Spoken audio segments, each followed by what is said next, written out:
கடவுள் எந்த கோவிலிலும் இல்லை. கடவுள் என்பது உன் தாய் தந்தை. நீ உன் கணவர். உன் கணவர் சிவன், நீ பார்வதி. ஒருவருக்கு ஒருவர் விட்டு கொடுத்து மனதார வாழ்வதே சிவன் பார்வதி. கடவுள் நீங்கள்தான். அதாவது கணவர் முகம் சுளித்து வீட்டுக்கு வரும்போது அவர் பக்கத்தில் நின்று மனைவி, ஏங்க இன்னைக்கு உங்கள் முகம் ஒரு மாதிரியாக இருக்கு என்று நீங்கள் கேட்கும்போது, அவர் எந்த பிரச்சனையாக இருந்தாலும் நீங்கள் அன்பாக கேட்கும்போது சொல்லிவிடுவார்.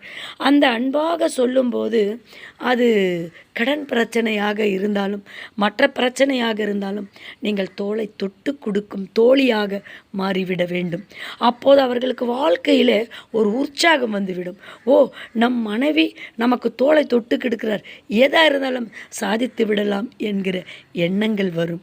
இதை விட்டுவிட்டு கணவனுக்கு முன்பே நீங்கள் சோகமாக இருந்தால் அவருக்கு பல பிரச்சனைகளில் இருக்கும். அவருக்கு எடுக்கக்கூடிய ஒரே முடிவு தற்கொலை என்பது தான். இப்படித்தான் நம்ம ஒரு காணொளி பார்த்தேன். அதிலே ஒரு நகைக்கடையில் வியாபாரம் செய்யும் ஒரு ஊழியர், அவர் கடன்பட்டு பேங்க் லோன் எடுத்து ஒரு வீடு கட்டியிருக்கிறாரு. அந்த வீடு கட்டி அவர் அந்த வீட்டுக்குள்ளே அதிக நாளும் குடியேறவில்லை.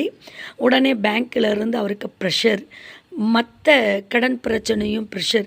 இதை பார்க்கும்போது அவருக்கு மன உளைச்சலாகி மனைவியிடம் கூறியுள்ளார். மனைவி இதற்கு நாம் என்ன செய்ய வேண்டும் என்று கேட்டபோது, நானும் நீயும் நம் மகளும் இருப்பது சரியில்லை, நாம் மாண்டு விடுவோம் என்று சொல்லி தவறான முடிவெடுத்துள்ளார். அப்போது அவர் கட்டின வீடு என்னாச்சு, அவர் சென்று வந்த வாகனம் என்னாச்சு, அவர் தொழில் என்னாச்சு, சிறிய புத்தி. அதாவது பிறந்தவர் அனைவருக்கும் ஒரே இது சென்று விடுவது தான் என்றால் இன்னைக்கு நமக்கு இடுகாட்டில் இடம் இருக்காது. அன்பு ஆத்ம சொந்தங்களே, எது வந்தாலும் மன தைரியம் வேண்டும். நல்ல மனிதர்களிடம் தொடர்பு கொள்ள வேண்டும். வாழ்க்கையிலே உண்மையான ஒரு குருநாதரை தேர்ந்தெடுக்க வேண்டும். ஒவ்வொருவரும் ஒரு நல்ல குருநாதரை தேர்ந்து விட்டார் அவர்கள் வழிகாட்டும் வழியில் சென்றாலே நமக்கு எந்த பிரச்சனை இல்லாமல் நாம் வாழலாம் என்பது தான் ஆன்மீகத்தின் அறிகுறி. அதாவது கடவுளிடம் சென்று நீங்கள் சொல்லிய உடனே அவர் உங்கள் குறையை தீர்த்து விடுவதில்லை. நீங்கள் சென்று கிரிவலம் வந்து விடலாம் என்றால் மன நிம்மதித்தான்.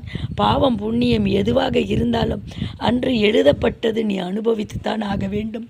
ஆனால் வாழ்க்கையிலே நல்ல குரு ஒன்று இருந்தால் அவர் உங்களை வழிகாட்டியாக வழி நடத்துவார்.